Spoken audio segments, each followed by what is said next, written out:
Show, starring Nick Carter, Master Detective. Presented by Acme, America's great producer of fine quality paints.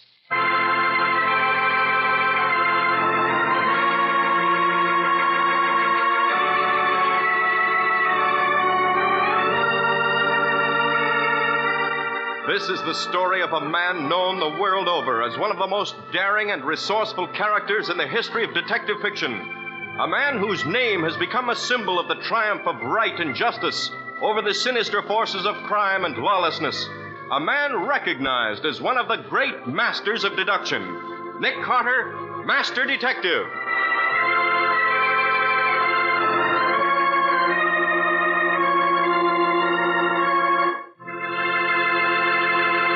Today's exciting case, The Vanishing Lady. Another exciting chapter dramatized from the life story of Nick Carter.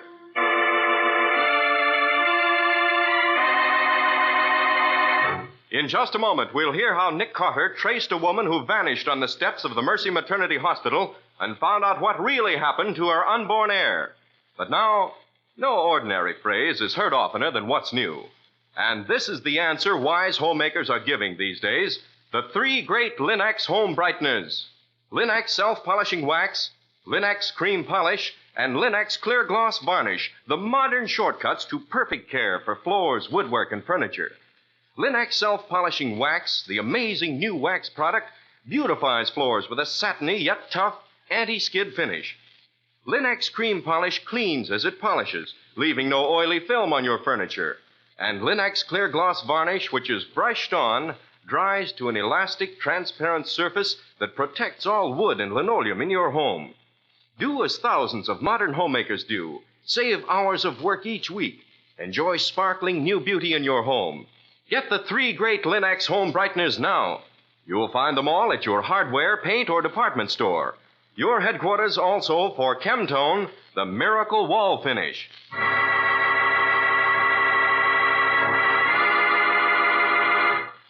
And now for today's exciting case from the life of Nick Carter. As we look in on Nick Carter today, we find him in his laboratory at the top of the old brownstone house on the corner of 5th and 4th. It is night. The laboratory is dark except for the strange, unearthly glow of a small mercury vapor lamp which casts an eerie light into the intent and watchful eyes of the great detective, Nick Carter. There is silence. Someone moves in the shadow. You're right, Patsy. The ultraviolet ray shows that 2 different inks were used in the writing of this will. Mm-hmm. Yeah, the whole job's a forgery. That's all. Turn on the lights. Oh, praise be. Now I can go home and get a night's sleep for a change. Oh, no, not yet. Get the vaporizer ready. I want to test this sheet of paper for latent fingerprints. You want iodine, osmium, tetroxide? Tetroxide. I want to take pictures. Okay. Iodine just isn't photogenic. Now, take it easy, Patsy. It's only the night bell. Somebody's at the front door, so... I guess I'll never get over having my stomach do nip-ups if a phone or a doorbell rings suddenly in the middle of the night. Here, you take this stuff. I'll go down and see who it is.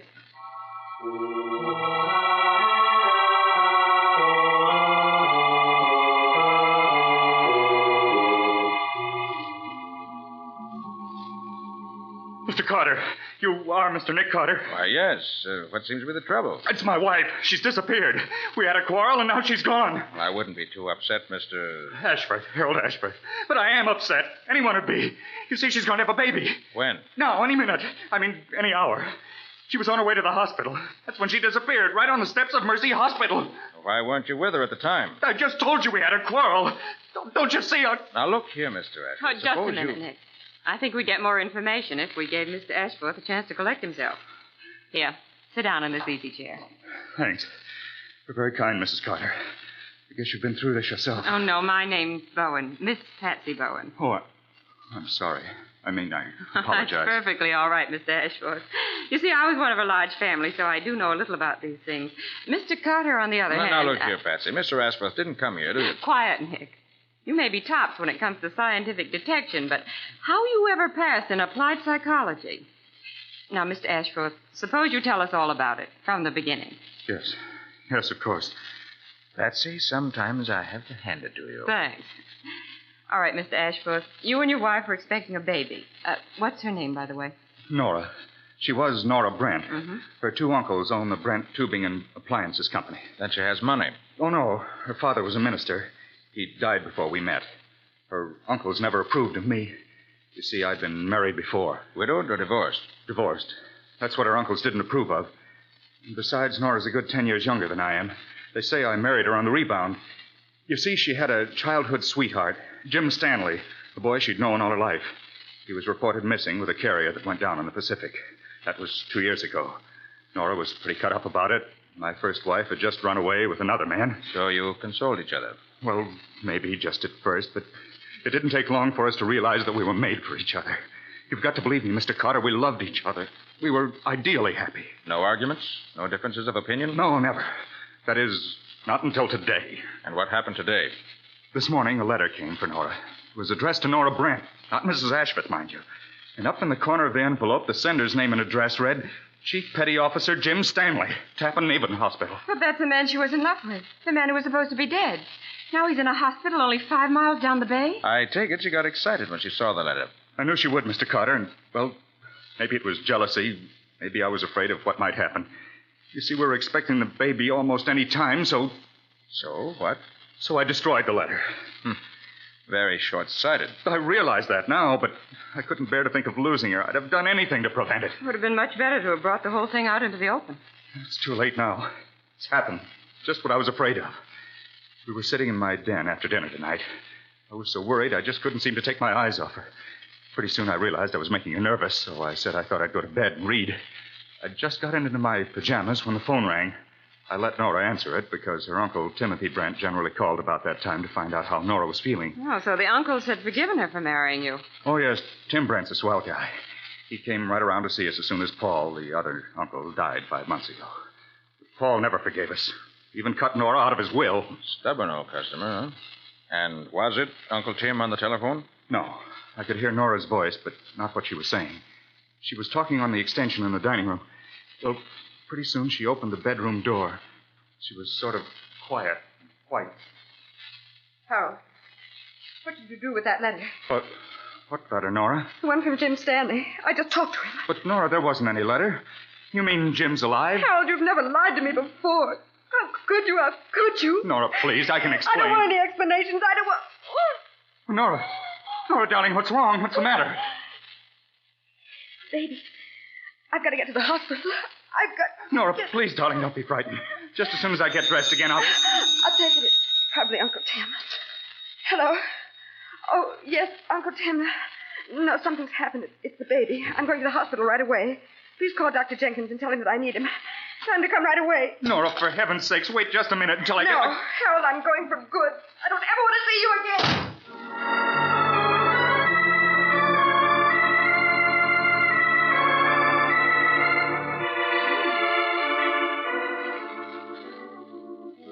And she left without you? Yes. I heard the front door slam while I was putting on my shoes. I ran after her, but it's too late. Old Joe, that's the man who has the taxi on our corner, pulled away just as I ran out the front door. It was 20 minutes before I got another cab. I drove to Mercy Hospital as fast as I could make the driver go. It couldn't have taken us more than 12 minutes to get there, but it seemed like hours. What happened when you got to the hospital? I rushed up the steps into the reception room and demanded that the nurse ask at the desk to take me to my wife. And? They said they hadn't laid eyes on her. Well, maybe she went somewhere else. That's what I thought. I thought maybe she'd been in an accident, or maybe the baby had been born in the way. I thought all kinds of horrible things. Then I remembered Joe, the taxi driver, who owned the cab my wife had driven off in, so I drove back home again. Joe swears he drove her straight to Mercy Hospital. He even watched her go up the steps and open the big front door. Very interesting. Patsy, I think we shall have to interview both Joe and the nurse at the desk. I was hoping you'd say that, Mr. Carter. I brought Joe along. His cab's waiting outside. He can drive us to the hospital.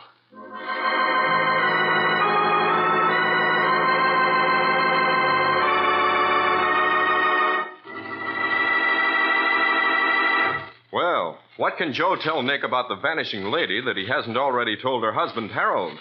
And how could Nora open the big front door of the hospital and yet apparently never enter it? We'll see in just a moment. If you've used new Linx self-polishing wax, then you know firsthand how different, how perfect a quick-drying wax can be. If not, it's high time you tried it, because here at last is sparkling new beauty New protection, new skid resistance for all your floors and linoleum. Developed by leading research chemists to give you the best, Linex self-polishing wax lends handsome appearance, lasting protection, real anti-skid finish to every floor surface in your home. Yes, Linex self-polishing wax is made from a formula that's completely new. It has the highest possible content of genuine carnauba wax, and it has been proved by the underwriters' laboratories that linoleum, hardwood, and rubber tile are actually less slippery after application of Linex self-polishing wax. When you walk on a Linex surface, you can actually feel the difference. What's more, it dries quickly to a satiny luster without tiresome rubbing, and it takes only a jiffy to wipe on. So do as wise modern homemakers have learned to do. Choose genuine Linex self-polishing wax. If you want the modern finish of the brush-on type, which gives even longer-lasting protection, use Linex Clear Gloss Varnish, which dries overnight to a beautiful gloss finish and gives your floors and linoleum amazing protection for months. Whether you prefer Linex self-polishing wax or Linex Clear Gloss Varnish, you get the best when you ask for it by name, Linex. You'll find all three great Linex home brighteners and Chemtone, the miracle wall finish that dries in 1 hour, at hardware, paint, and department stores everywhere.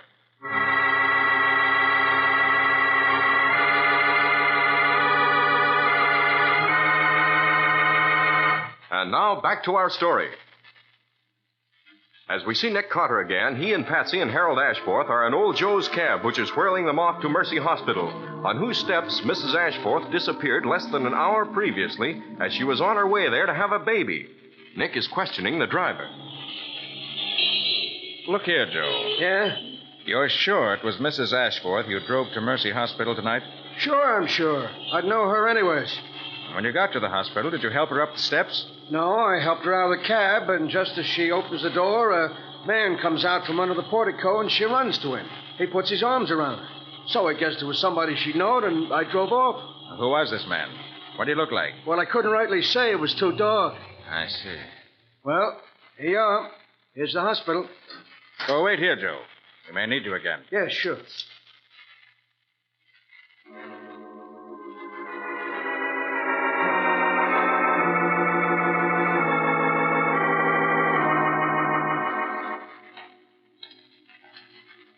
The reception desk is over here, Mr. Carter. That's the nurse that told me my wife was... Well, look who's there talking to her. It's Uncle Tim. What's been going on here, I'd like to know? What if the baby did decide to arrive ahead of time? Plenty of hospital is here to take care of cases like that. But I tell you, Mr. Brent, we didn't turn your niece away. Mrs. Ashford never came here. I swear to you, she never walked in that door. Then why did I just get this wire saying you were full up?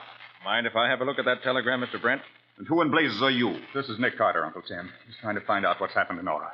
In thunder, didn't you stick with Nora? You'd done your duty as a father. We'd know where she was. Suppose you let me look at that telegram, see what I can make of it. Oh, yes, of course. Mercy Hospital full. Mrs. Ashforth taken elsewhere. Everything under control. No cause for anxiety. Signed, Mrs. Mary Brown. Who's Mrs. Brown? Never heard of her. You, Harold? The name means absolutely nothing to me. Mary Brown. Nice indefinite sort of name. Let's see. This telegram was handed in at the Midtown station at 10:45. That was only a few minutes after Nora left the house. Yes, interesting. When did you receive the telegram, Mr. Brent? About 10 minutes ago. I came right over here. I only live 3 blocks away. Why didn't you receive it earlier? Should have had it 3/4 of an hour ago. I suppose I would have if I'd been home, but I went to a late movie. Patsy, Yes, Nick. suppose you go to the telegraph office this wire was sent from. See if you can get a line on who handed it in. Then get hold of a nurse's registry. It's just possible there may be a nurse by the name of Mary Brown. Okay. There is, find out what hospital or sanatorium she works out of. Report back to Mr. Ashforth's apartment. Right, Nick. I'm on my way. And you, Mr. Ashforth, I suggest you go home. I have a hunch you'll get a telegram yourself in the not-too-distant future. You think so? Maybe there's one there already. I'll see you later. Mr. Brent, tell me, you really think your niece is still in love with this fellow, Jim Stanley? It's my personal opinion, Mr. Carter, that she found she didn't love her husband. She took that way out to sort of keep him at arm's length. Well, I guess I'll be getting on home. Unless there's something more I can do for you. No, I think you've done everything we could expect, Mr. Brent. But there are still a few questions I'd like to ask the nurse at the reception desk. Good night. Good night, Mr.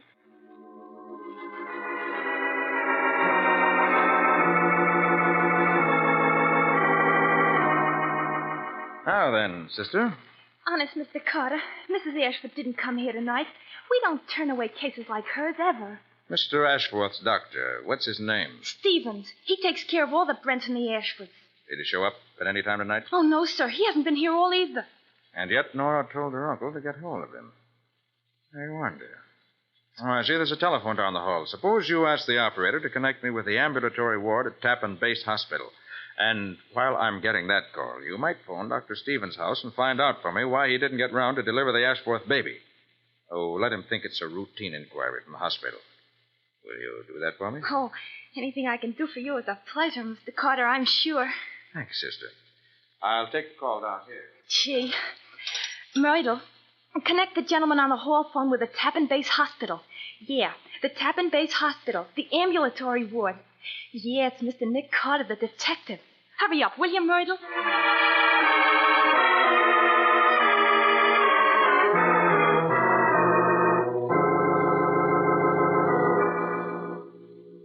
Hello?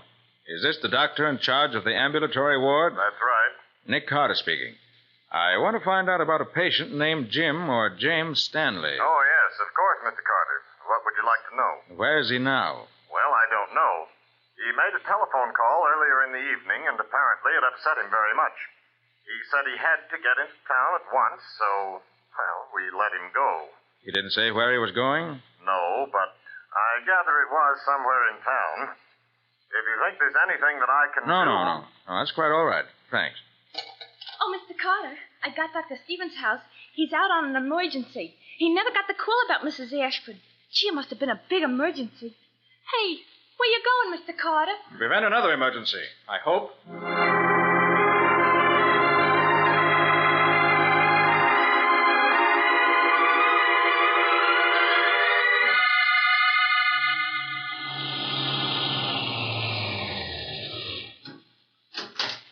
Thanks, Joe. Okay.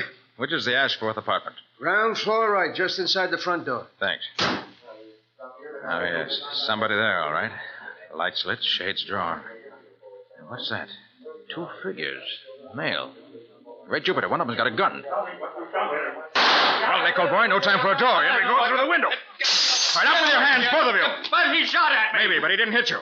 He undoubtedly would have if he meant to kill you. That's right. I was just trying to keep him off me. He's got some crazy idea that I ran away with his wife. I take it you're Chief Petty Officer Jim Stanley. That's right. I found out today this guy had married Nora. Well, she sounded sort of upset when I talked to her on the phone, so I thought I'd just drop around and size up the situation. If he wasn't treating her right, I was going to beat his ears in. Nora and I grew up together. We were like brother and sister. You see, Mr. Stanley, unfortunately, Mr. Ashforth's wife disappeared just after you talked to her. And somehow we rather imagined she might have run away with you. So that's why he jumped me. Oh, but he's got it all wrong about me and Nora. Oh, we had a crush when we were in school, but I married a girl in Australia 3 years ago. I wrote Nora at the time, and she wrote back wishing me luck. Well, she never told me that. We women do strange things sometimes to keep our boyfriends guessing. Oh, Patsy, stay away from that broken window. Wait for me outside. Don't worry, I'm not the one who takes chances. Oh, look, Nick, I found out about the telegram. And there's no Mary Brown, Miss or Mrs. in the nurse's registry. And the telegram was handed in by a man. In fact, I think he sent another. I ran into Miss Patsy coming round the corner. Oh, Miss Brent, hello. Yes, I had a hunch you'd get another wire. Let's have a look. No, don't try to come in. Patsy will hand it up. Here you are, Nick. Thanks. Your grandniece and her mother doing beautifully at Clay Sanatorium. What? Come and bring the papa. Mrs. Ashforth keeps asking for him. And no signature. She wants me. Nora wants me. And the baby's here. I have a little girl. It's wonderful. Where's my hat? No, I haven't got time. Come on, everybody.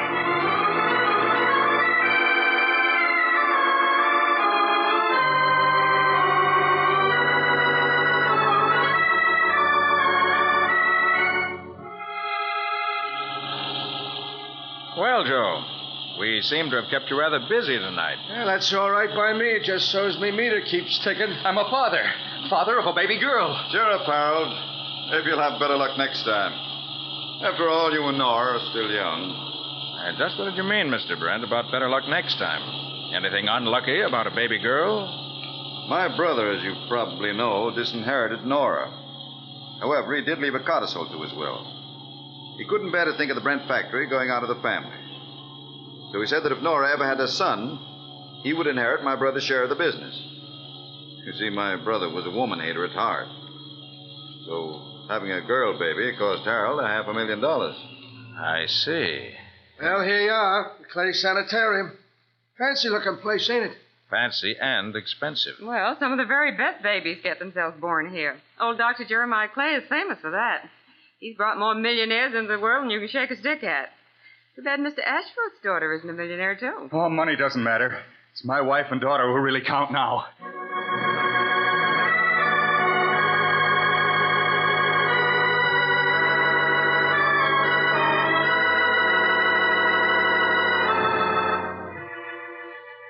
Well, I'm glad you've come. Welcome, Mr. Brent, and congratulations to you, sir. You must be the father. Sorry, I haven't that honor. This is Mr. Ashford. Oh, yes, of course. This way, Mr. Ashworth, please. The new mother is so anxious to see you. This way, please. Such a curious case. Women are often most unreasonable at these times. Didn't want the family informed. Of course, the minute it was all over, when she saw the baby, complete return to normalcy. Wanted the family at once. This is her room. Sorry, I'm afraid only the father can go in. Just at first, you know. Nora. Oh, Nora, darling.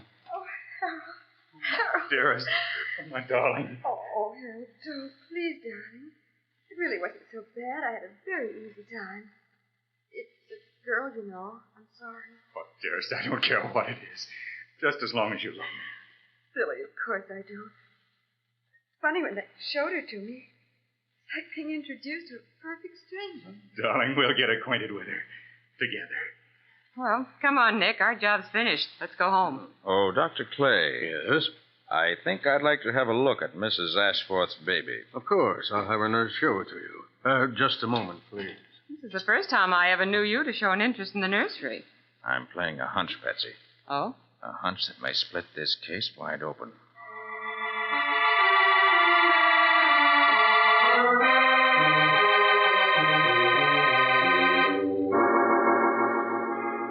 Mr. Carter, this is where we keep the babies. I'm sorry you can't go in, but I've asked the other nurse to bring the baby to the window. I'll motion to her. You haven't many babies here, have you? No, this is a small private hospital, you see.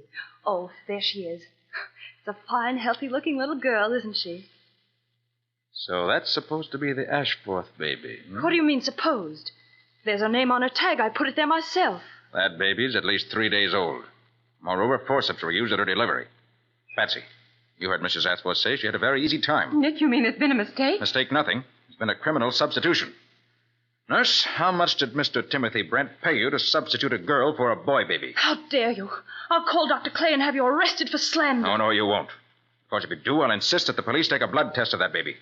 And if that test proves the baby's blood does not belong to Mr. and Mrs. Ashforth's blood group, you'll end up in behind bars for a long, long stretch. Oh, no. No, don't. I'll tell you everything. I did it for Timothy Brent. He said his niece would lose her mind if she had a boy baby. He said that... You lie. I had nothing to do with it. You did, Mr. Brent. You brought her here. You arranged for the whole thing. Why, you double-crossing little... Easy. You'll wake the patients. Now then, nurse. Where's the real Ashworth baby? The boy? In the first crib by the door, Mr. Carter. You're sure there's no mistake this time? Yes. That's the Ashworth baby. Very well. Patsy, I think we'll introduce him to his mother. We'll talk to you later, nurse. And to you, Mr. Brent. I wouldn't have done it, but Mr. Brent said... I had nothing to do with this, Mr. Later, Brent, later.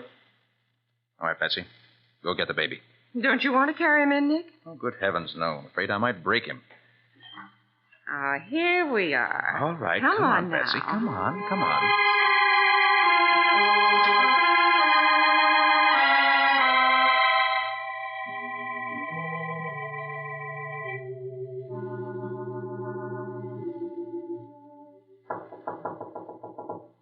in. Mrs. Ashforth, it seems there's been a slight mix-up. The baby they brought you before belonged to someone else. So we thought you might like to see yours. It's a boy. A boy? Bring him in, Patsy. Okay. Young man, this is your mother. Oh, give him to me, please. Here you are. Oh, Harold. Oh, Harold, look at him screw his face up. Oh, he's so homely and so darling. I'd know he belonged to us anywhere.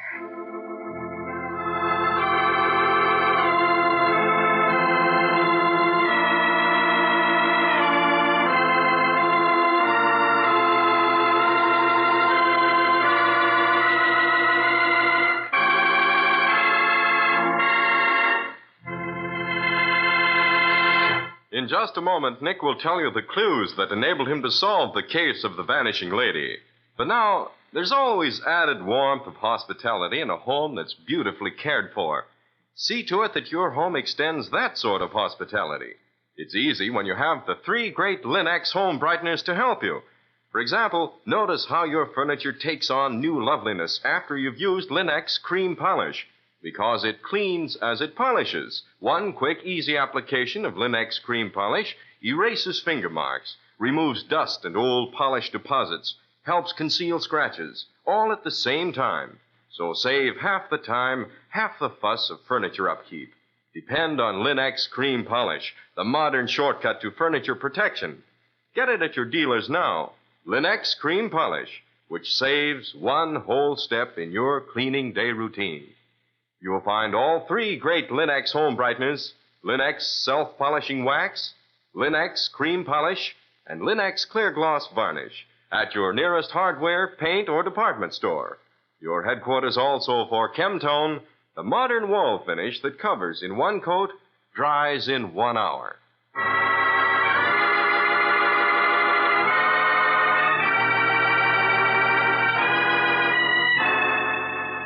Now let's hear from Nick Carter himself. Nick, why didn't you have that old reprobate Uncle Tim Brent arrested? Yes, Nick. How come you let him go free? Well, when the DA's office goes over his books in order to straighten out the kid's inheritance, they'll do plenty to him without my help. Oh, of course. So that's why he had to change the boy for a girl. He's been up to some shenanigans with his brother's fortune. Obviously. Well, Nick, when did you first suspect the uncle? Right away. Oh, just like that, eh? Well, it couldn't have been anybody else. The man who met Nora on the hospital steps had to be responsible for her disappearance. Only 2 men knew she was on her way to the hospital. Her husband and her uncle. That's right. Her husband was left at the post, never caught up with her. Therefore, it had to be the uncle. Well, Nick, that was quite a story. Now, what can you tell us about next week's case? Well, let's see. Next week, I think I'll tell you about the pompous chemical magnate who rang our doorbell one evening, clad in pajamas, overcoat, and bare feet. And the pajama legs were partly burned off. In fact, that was the 3rd night in a row that the old boy had been thrown out of a hotel because he... Hold it, Patsy, hold it. Let's not give the whole plot away. That comes next week. Well, what do you call that story, Nick? I call it The Strange Case of the Involuntary Firebug.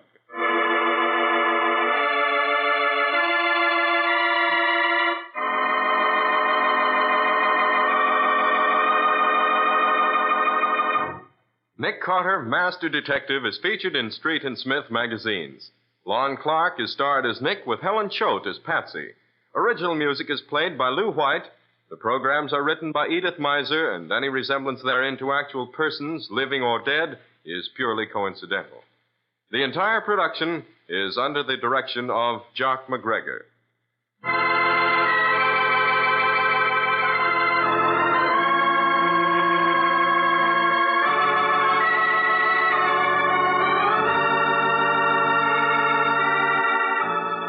Nick Carter, Master Detective, is presented at this time and over these same stations each week by the 3 great Linux home brighteners.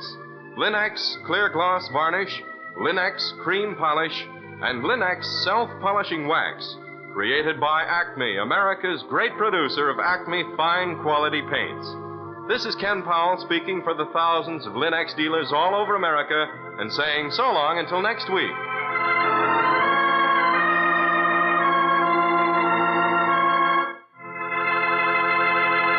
This is the Mutual Broadcasting System.